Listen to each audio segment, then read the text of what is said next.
Esteja com você. Que alegria a gente estar reunido mais um domingo, dia do Senhor, para a gente cultuar juntos e a gente seguir, nessa série que a gente tem conversado.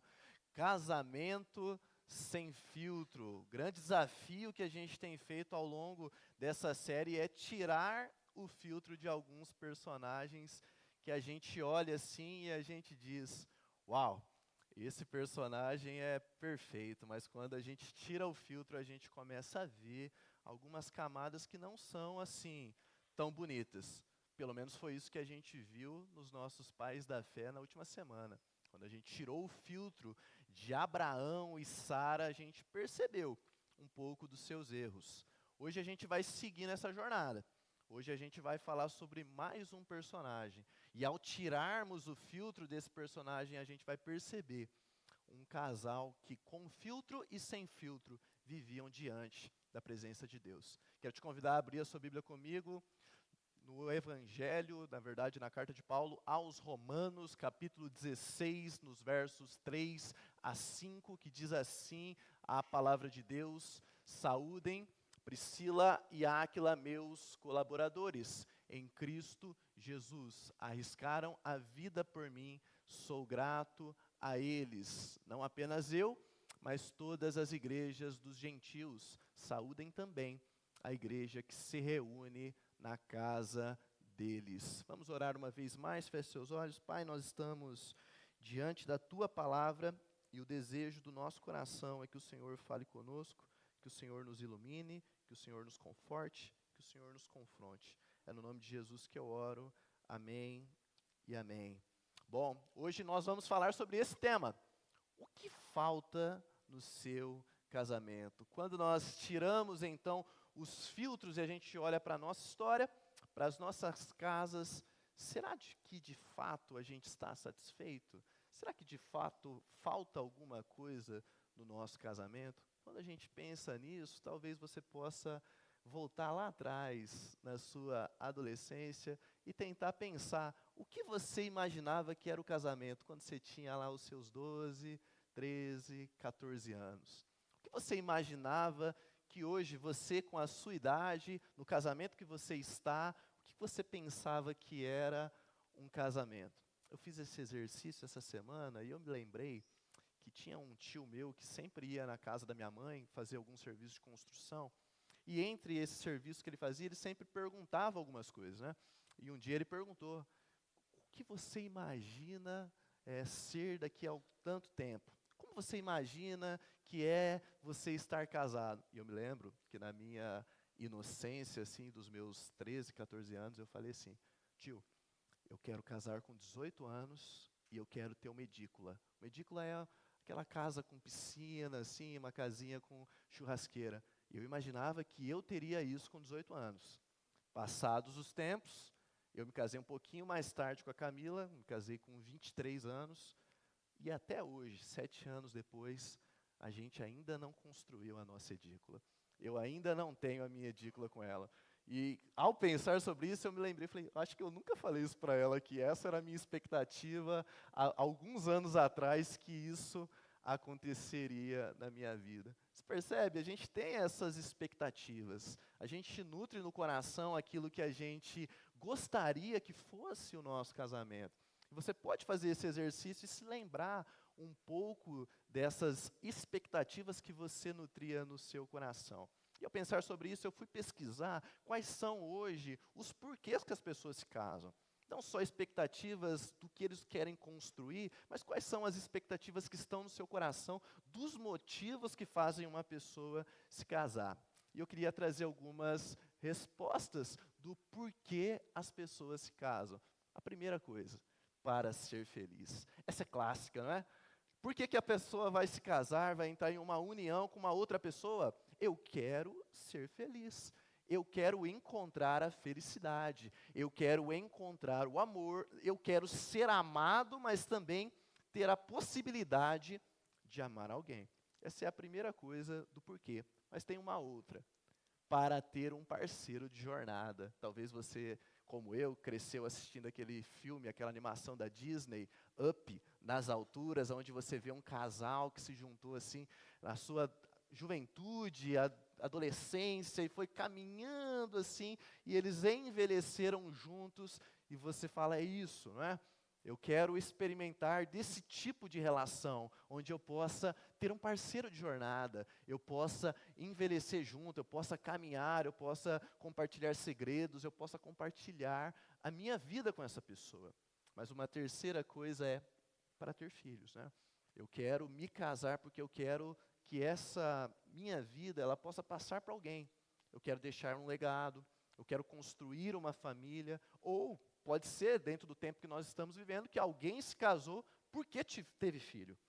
Porque aconteceu algo na jornada, então surgiu uma criança na sua história e diante disso, eu preciso me casar, eu preciso firmar um compromisso com essa pessoa para que a gente possa construir família. Essas são uma das expectativas, um dos porquês das pessoas que se casam, e quando a gente olha para essa pirâmide das necessidades, conhecida como a pirâmide de Maslow, ela faz total sentido, porque existem as necessidades básicas, necessidades fisiológicas, necessidades de segurança, mas no meio existem as necessidades do amor, do sentimento, e isso produz a estima, a realização pessoal. Então, o centro da vida acaba girando em conseguir conquistar todas essas coisas.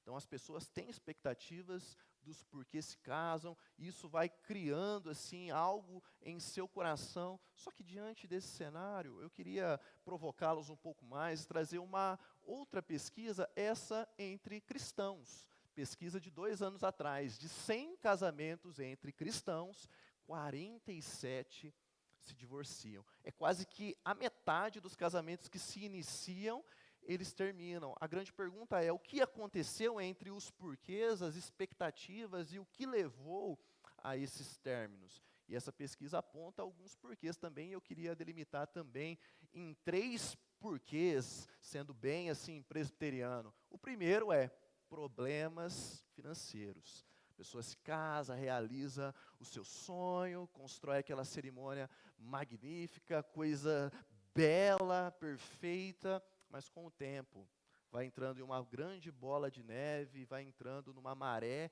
de dívidas, e isso causa grandes problemas, rupturas, discussões, e os problemas eles vão se iniciando por causa de todas essas coisas, e essa pesquisa aponta, um dos principais problemas hoje não é a traição, mas é os problemas financeiros.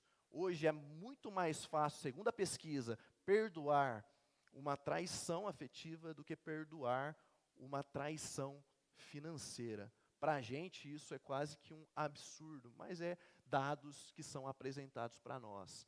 Você comprar uma coisa sem comunicar o outro, você cria assim um grande problema que você vai ter que lidar. Mas um segundo problema aqui do porquê as pessoas se divorciam, elas quebram essa relação, são problemas de comunicação. Não está dando mais certo. Parece que as conversas ou é uma terceirização da responsabilidade ou é uma autodefesa. Eu estar se defendendo, estar sempre armado, e a comunicação ela já não dá mais certo. Parece que as conversas elas sempre acabam em uma grande discussão, e isso se acumulando ao longo do tempo gera um grande problema, e o problema é resolvido com essa ruptura. E o terceiro porquê é os propósitos diferentes. Chega um momento da jornada que eles param e falam assim, vamos continuar como amigo, mas vamos cada um seguir o seu caminho.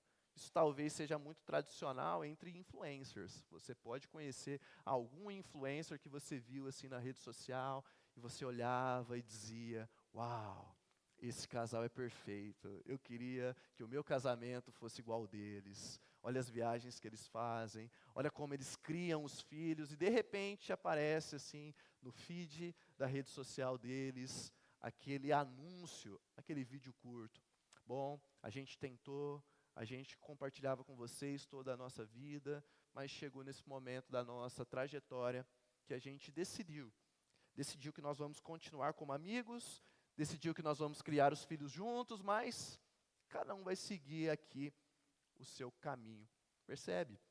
Entre as grandes expectativas, os porquês as pessoas elas entram numa relação, Entre os grandes problemas enfrentados dessa ruptura que nunca é fácil, e poderíamos aqui nomear tantos outros porquês, as pessoas elas quebram essa relação. A pergunta que fica para nós diante desse cenário é: como que está o nosso coração? Como que nós estamos em todo esse cenário? Porque um sociólogo nos ajuda a pensar um pouco sobre isso. Ao escrever Amor Líquido, Zygmunt Bauman, um dos grandes sociólogos da era moderna, mas que já o seu pensamento já passou bastante tempo daquilo que ele escreveu, mas continua muito atual. Ele diz: casamento é uma relação de aceitação. Eu estou em um casamento para aceitar o outro, mas enquanto durar. Bauman, ele percebe, hoje nós não vivemos mais um tempo de relações sólidas, de algo que dure, relações que vão durar para a vida inteira. A gente vive um tempo onde, vamos lá, vamos ver se vai dar certo, eu aceito você do jeito que você está, mas enquanto durar. Já tem prazo de validade, uma hora vai acabar.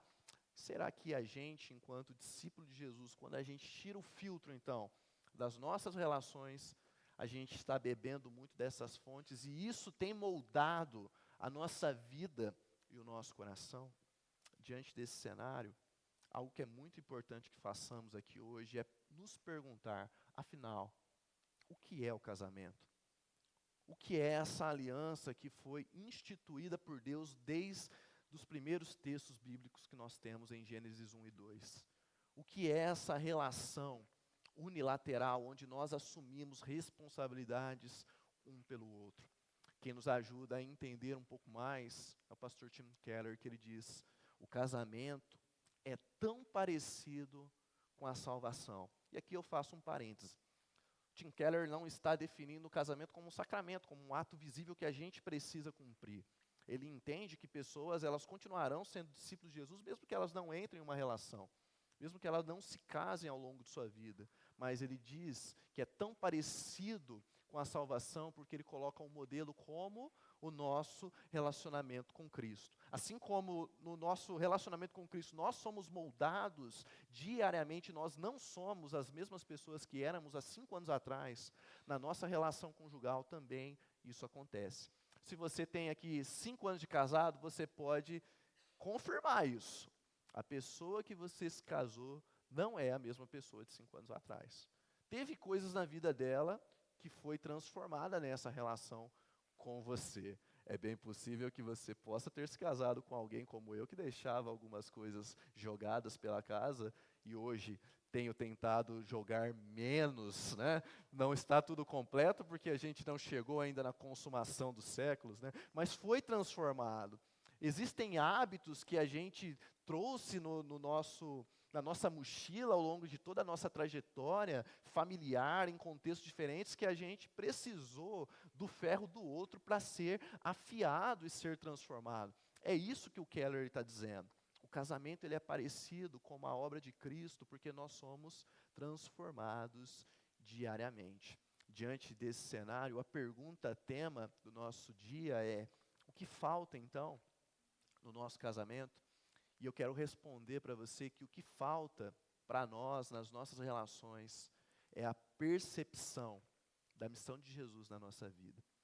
É nós percebermos que o casamento, além de ser essa relação de compromisso, ele também é um ato que Deus nos deu em sua graça para a gente participar da missão de Jesus.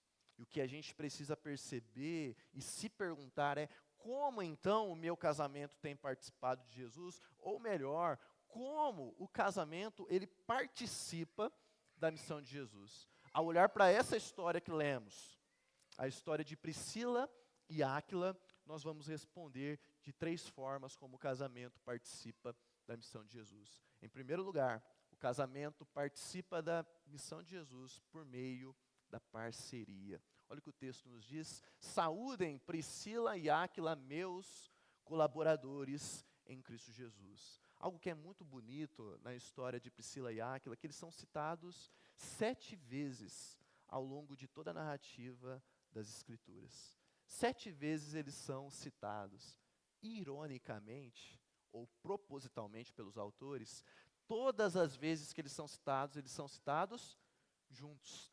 Você nunca vê assim, Paulo, nossa, Áquila me ajudou muito quando ele me recebeu na sua casa. Ou Priscila me ajudou muito quando ela foi ao meu encontro. Não, todas as vezes eles estão sendo citados juntos. E essa ideia de colaboração fala sobre uma participação nas dores. Paulo está dizendo, eles são os meus parceiros de dores, eles sofrem comigo. E como é possível um casal, ele ser tão parceiro e estar nessa relação de compromisso com Jesus, é porque eles estão, de fato, olhando para Jesus. Eles estão indo na direção de Jesus, confiando na história de Jesus, nessa grande missão que nós estamos inseridos e colocam os seus olhos nessa missão. A pergunta que fica para a gente é, quanto que os nossos casamentos, eles estão partindo dessa grande ideia? Quanto que nas nossas relações conjugais, o nosso modo de ser como casal tem mantido os olhos em Jesus, os olhos na missão de Jesus, no que Jesus está fazendo na história. Assim faz com que a gente se pergunte um pouco sobre o nosso coração. Por exemplo, quando a gente pensa nos planos de casal, é bem possível que existam esses planos aqui. Agenda, o que eu vou fazer ao longo da semana? Quais são os compromissos que eu tenho nessa semana? O que é necessário que eu faça? As finanças, o que a gente tem para pagar? Né? No que a gente tem para investir? Férias, espera aí, aqui é o ponto que toca um pouco, né? Como assim a gente vai colocar aqui as nossas férias em jogo na missão de Jesus? Futuro dos filhos e todas essas coisas aqui são importantes, são essenciais, acontecem na nossa rotina, mas a pergunta que fica é, o quanto dessas coisas estão servindo para a missão de Jesus? Quando você pensa na sua agenda, quantas vezes você para como casal, olhando para Jesus e pensa, como que a minha agenda, ela pode servir para abençoar a vida de alguém? O quanto das minhas finanças elas podem servir para pagar um café, um almoço, algo para alguém. O quanto que quando eu penso em férias, as minhas férias podem servir para a missão de Jesus. Será que a gente já parou assim para imaginar você tirar férias com a sua esposa, mas você convidar um casal que está iniciando a sua vida conjugal, fala assim, vamos tirar férias juntos? E nesse momento de férias, de descanso tão importante, você também abençoar a vida de alguém? Quando você pensa no futuro dos seus filhos, o quanto a sua perspectiva do futuro deles toca no cerne da missão de Jesus? Isso é muito importante, porque pensar no futuro dos filhos, na faculdade que eles farão, naquilo que você quer que eles sejam quando eles crescerem, é tão importante, mas o quanto que isso está debaixo do cuidado de Deus. O quanto que isso está debaixo da perspectiva da missão de Jesus. Eu me lembro que eu cresci num lar cristão, desde pequeno, fui educado dentro da escola dominical e tudo mais, cresci na igreja, me tornei jovem na igreja, e quando eu me tornei mais jovem ainda, tinha lá minha média de 20 anos, eu cheguei para minha mãe e disse assim, mãe, eu descobri uma escola de missões, lá em Campinas, e eu vou para lá e eu vou ficar 6 meses. Minha mãe falou, o quê? Para ela foi um absurdo eu ir para uma escola de missões, mesmo sendo crescido dentro de uma igreja. Às vezes é assim que a gente funciona. A gente olha para essa perspectiva missionária, a missão de Jesus, para o outro, não é? Não é muito bonito a gente parar aqui um momento da nossa liturgia e a gente falar sobre os problemas da igreja perseguida. Mas se seu filho chegar para você hoje e disser, pai, eu estou afim de ir lá para o Iraque, ajudar os refugiados, como que seu coração vai reagir a isso? Seu filho chegar para você e disser que está querendo fazer missão em outro lugar, qual será a sua resposta frente a isso? Nós entendemos que a gente não faz uma dicotomia, uma divisão entre o que é mais santo e o que é menos santo. Entendemos que a missão de Jesus, ela se dá na cidade, ela se dá no trabalho comum, ela se dá na universidade, mas ela também se dá no campo missionário. As duas coisas, elas funcionam para a missão de Jesus. A grande pergunta é, o quanto dessas coisas, elas estão funcionando? E a resposta para a gente é que essas coisas, elas só funcionarão se os nossos olhos, como casal, estiverem em Jesus. Se nós conseguirmos compreender que nós somos cooperadores aquilo que Jesus está fazendo na história. Não tem como nós, enquanto discípulos de Jesus, que entramos em uma união com alguém, falarmos, é a minha agenda, é o que eu quero fazer nessa semana. Não tem como a gente falar, são as minhas finanças. Você gastou seu dinheiro?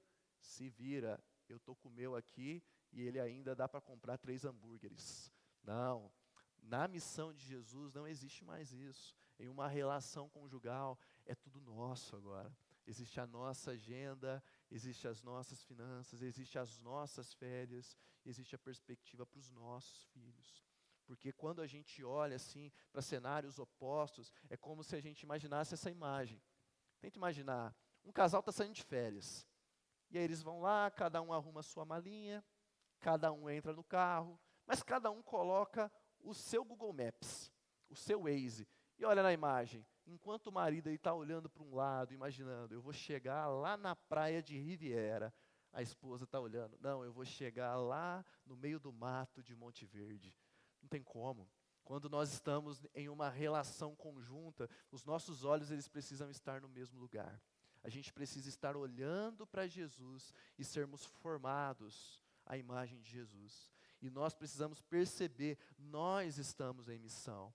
Não sou eu que estou em missão e a Camila está em outra missão. Não, nós temos que participar dessa missão de Jesus. Como que isso se dá? Esse é o momento prático para você ao longo da sua semana, sentar com a sua esposa e alinhar a expectativa.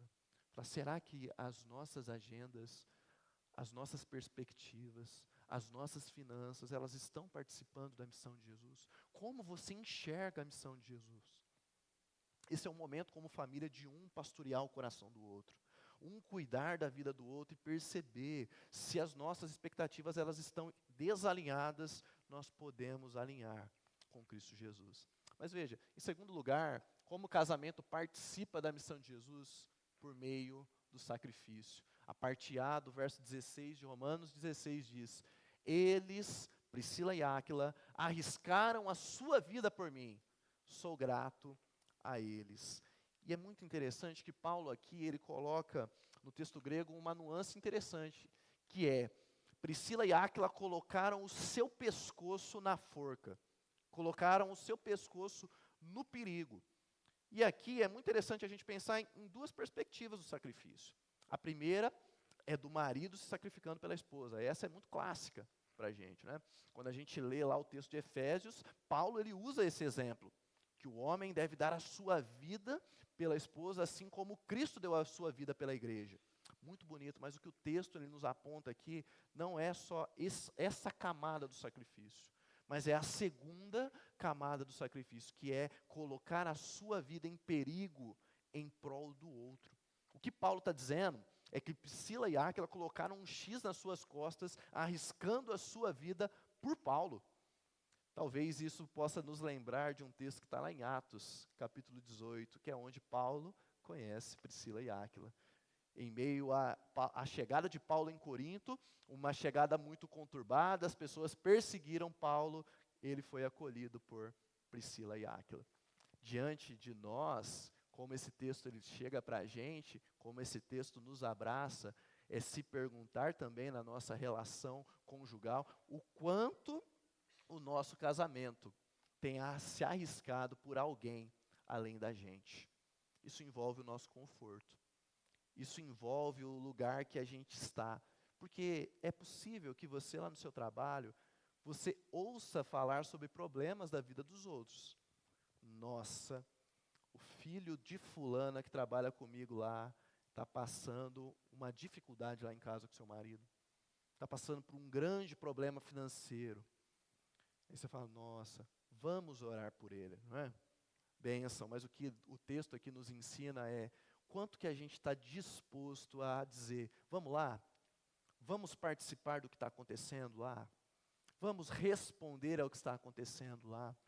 É você pensar em uma grande situação, onde um adolescente, talvez ele está sendo maltratado pelos seus amigos na escola, e você convidar esse adolescente para entrar dentro da sua casa e você pastorear o coração dele, você entrar em uma relação de discipulado. Mas você percebe que isso aqui envolve muita gente? E nós, enquanto condição caída, pecaminosa, por vezes a gente não quer fazer isso. Porque está muito bom, é só a gente aqui dentro, né? Por que a gente vai trazer mais pessoas aqui para dentro de casa? Por que a gente vai se envolver nos problemas dos outros? Imagina se Cristo ele olhasse para a nossa história dessa forma.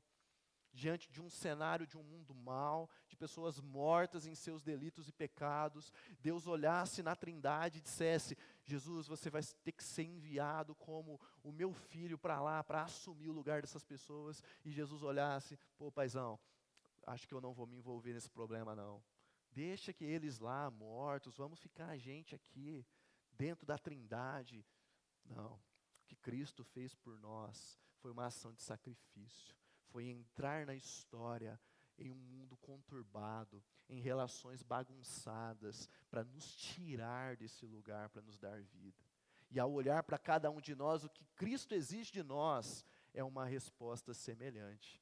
É que nós possamos nos doar, colocar a nossa cabeça em perigo em prol dos outros. Isso envolve reputação, porque as pessoas podem falar mal de você. Olha só com quem que ele está se envolvendo. Olha a família bagunçada que ele está se envolvendo. Se ele soubesse que esse casal ele não se envolveria com eles. Se ele conhecesse esse adolescente, esse jovem, ele não sentaria na mesa com essas pessoas. Mas veja, o que o texto aqui nos ajuda é perceber a gratidão de Paulo, é que Priscila e Áquila, esse casal, que sem filtro se mantinha fiel a Jesus, eles continuavam colocando a sua cabeça em perigo e estavam cuidando dessa igreja que estava se formando em Roma. Estava cuidando dessas pessoas a qual Paulo evangelizou. Então, perceba, quando nós colocamos a nossa cabeça em perigo, nós entramos nessa relação de risco, outras pessoas são abençoadas além de nós. Agora, deixa eu te mostrar de maneira prática como isso aqui pode funcionar ao olhar para esse filme aqui. Não sei quantos aqui já assistiram, eu assisti esse filme há alguns anos atrás, chamado De Repente, Uma Família. Esse casal, ele estava tentando engravidar, mas eles estavam falhando algumas vezes, e um dia, ao pesquisar na internet, eles descobriram sobre adoção, o assunto sobre adoção. E o processo nos Estados Unidos tem todo um treinamento, né, porque eles são capacitados para poderem se tornar pais adotivos de alguém. E um dia eles vão assim, uma grande praça, assim, como um grande parque, e ali as crianças estariam e eles escolheriam quais crianças eles gostariam de adotar, ou qual criança ele gostaria de adotar. E ao chegar nesse parque, eles olham assim para uma adolescente, no meio de outros adolescentes, com todo aquele estereótipo bagunçado, e ele decide levar essa criança para casa, se tornar pai adotivo dessa criança. Só que ele não sabia que na bagagem viria outras duas crianças que eram os seus irmãos. E ao longo de toda a trama, a gente vai percebendo assim, o quanto que eles arriscaram o seu pescoço. O quanto foi desafiador para eles participar de um processo de transformação de outras pessoas. Para nós, talvez, se a gente olha para essa história, ela move o nosso coração, a gente pode pensar de maneira prática que um casal que ama crianças, mas odeia crianças sozinhas, um caminho possível é essa adoção. Um caminho possível para colocar o seu pescoço em risco é participar disso que Deus está fazendo na história. Outro caminho possível é você olhar um casal que odeia infidelidade, mas que conhece um jovem casal que está se casando. É o discipulado.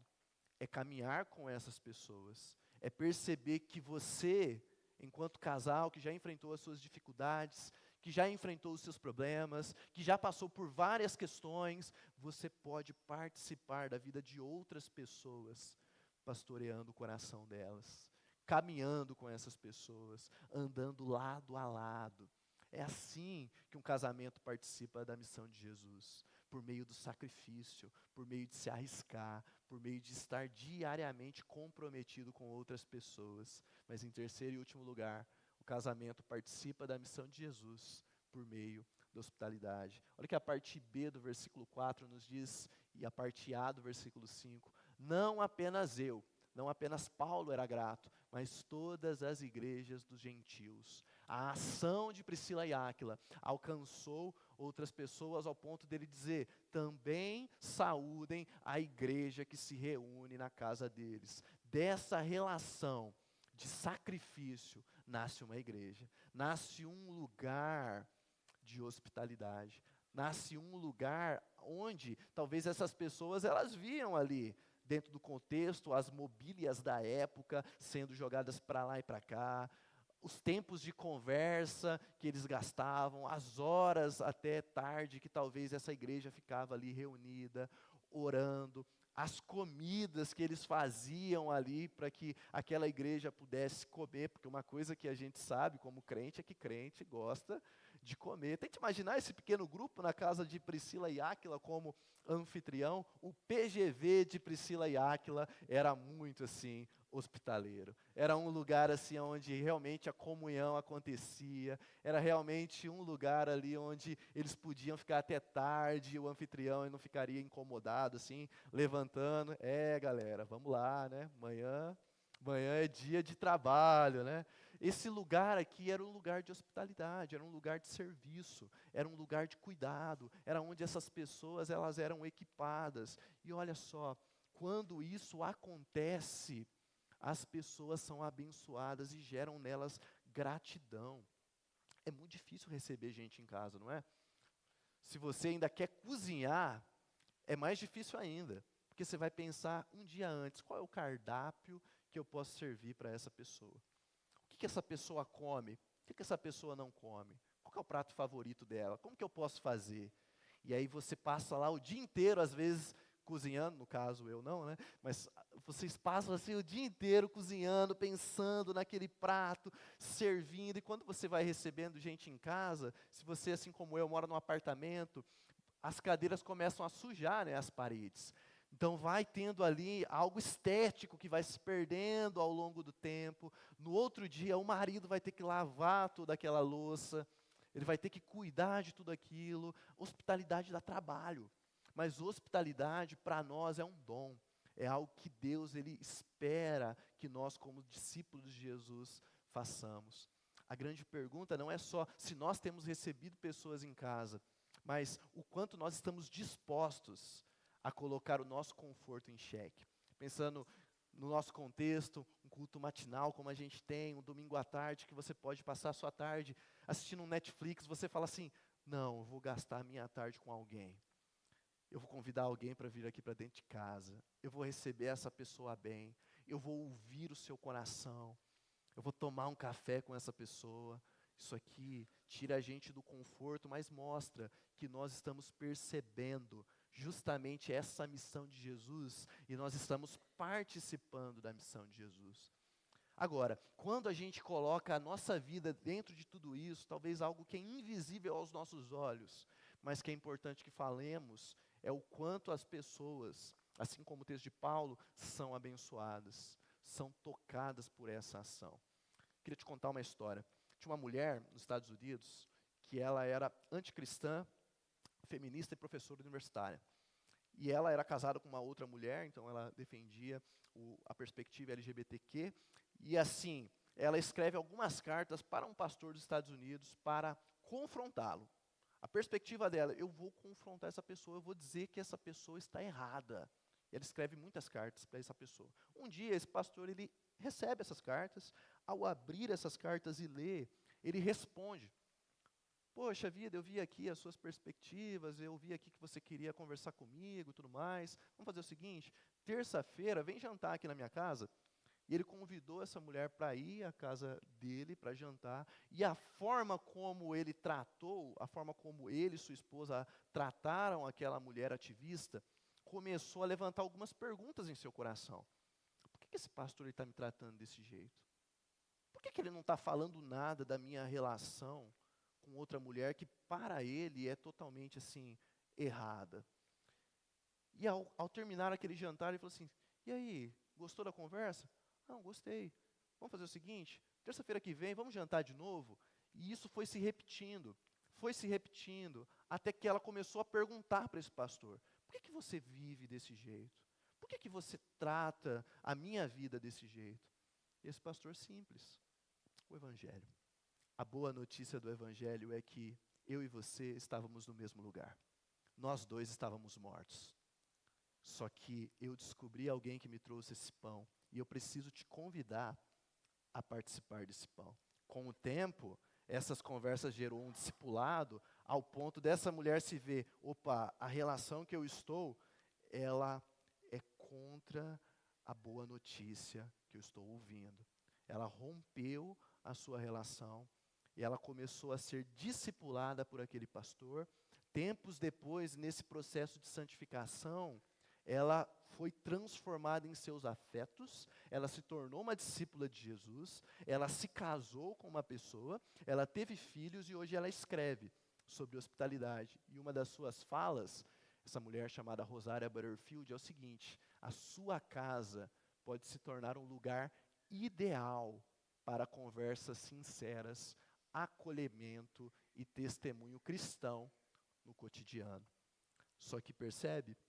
Para a gente chegar nesse lugar onde as conversas sinceras acontecem, nós temos que estar dispostos a quebrar os nossos preconceitos, os pressupostos que a gente tem e adotar aquilo que Dallas Willard chama de uma apologética do acolhimento, onde as pessoas elas podem sentar, elas podem ser quem são e a gente vai ser quem somos, tratando elas com humanidade. E através dessa humanidade, a humanidade de Cristo, ao ser revelada a alguém, confronta e levanta perguntas, que a resposta só pode ser o Evangelho. John McCormack, na mesma perspectiva, ele diz o seguinte: não podemos forçar alguém a se tornar discípulo de Jesus. No entanto, podemos oferecer a essa pessoa um espaço onde tal mudança possa ocorrer, mesmo que lentamente ao longo do tempo. Podemos procurar ativamente os solitários, os recém-chegados, os que não são legais, os pobres, os sem família ou sem casa, acolhendo em amor.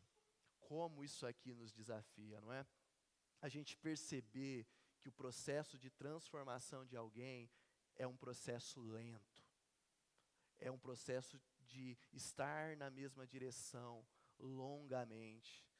É um processo de nós falarmos sobre a verdade do Evangelho sem renunciá-lo em sua totalidade, mas com amor, contando histórias, respondendo aos seus dilemas, respondendo às suas perguntas. É assim que um casamento ele participa dessa missão de Jesus por meio da hospitalidade, abrindo as nossas casas e acolhendo pessoas talvez muito diferentes de nós, mas que são alcançadas pela luz do Evangelho.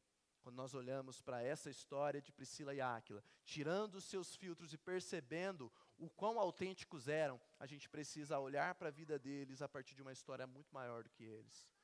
Essa história não é somente sobre Priscila e Áquila, mas é sobre o Senhor de Priscila e Áquila. Cristo Jesus, o Deus que se encarna e Ele entra na história, Ele vem para esta história justamente para nos hospedar, para nos tornar casa com Ele, para nos dar um lugar onde nós possamos ser acolhidos. Jesus, Ele entra nessa história para se sacrificar, morrer e ressuscitar. Cristo Jesus, Ele entra nessa história para participar daquilo que Deus estava fazendo em uma grande narrativa muito maior do que essa. E quando Cristo ressuscita ao terceiro dia e o seu Espírito é derramado sobre a sua igreja, Ele olha para cada um de nós aqui, em Indaiatuba, e diz para cada um de nós: e aí, como que você vai sair daqui e se espalhar, como falamos tanto na liturgia, para ser um parceiro, para ser alguém que se sacrifica e para ser alguém que abre as suas casas para outra pessoa além de você. Portanto, para caminharmos para o fim, eu queria deixar um único desafio para você. O que hoje nós, como casal, precisamos ajustar em nossa rotina, casa, e prioridades para que o nosso casamento seja mais disponível à missão de Jesus. A olhar para tudo isso, a olhar para a sua história, a olhar para o seu contexto, a olhar para a sua família, o que você, junto com a sua esposa, precisa ajustar para que vocês participem do que Deus está fazendo na história. O que você, que namora alguém aqui, precisa ajustar na sua vida com o seu namorado, com a sua namorada, para que vocês possam participar do que Deus está fazendo na história. Você que por alguma coisa possa ter perdido esse parceiro, o que você na sua família, com o seu pai, com os seus irmãos, com essa família estendida de fé, você precisa ajustar para que você participe do que Jesus está fazendo na história. Essa é uma grande questão que nós precisamos responder. Por fim, um casamento cristão não existe apenas para construir uma vida a dois, mas para revelar juntos a graça de Cristo a outros. A existência do casamento é uma só, para que outras pessoas possam perceber o amor de Jesus sendo revelado na sua vida. E diante desse cenário, eu encerro fazendo um convite para a sua autorreflexão nesse momento. Porque talvez a gente possa estar desajustado, a gente possa chegar aqui com tantas questões por resolver na nossa relação conjugal. E diante desse cenário, talvez uma pergunta que fica ao nosso coração é: o que eu posso oferecer para Jesus para que isso seja ajustado? Será que eu tenho que dar meu tempo? Será que eu tenho que dar meu dinheiro? Será que eu tenho que dar minha agenda? Será que eu tenho que dar os meus filhos? E só tem uma coisa que a gente possa oferecer para Jesus, para que isso seja ajustado e para que a gente participe do que Deus está fazendo na história. Sabe o que é? Os nossos pecados. O que Deus espera de nós é que nós coloquemos diante dele as nossas falhas, aquilo que nós não estamos conseguindo ajustar, para que ele possa acolher com o seu sangue, perdoar as nossas falhas e ressignificar pelo seu Espírito a forma como nós olhamos para nós, para as nossas relações e para a nossa missão. Portanto, feche seus olhos nesse momento, vamos orar juntos como igreja do Senhor, reconhecendo as nossas faltas, reconhecendo aquilo que não está ajustado e pedindo que o seu Espírito nos auxilie.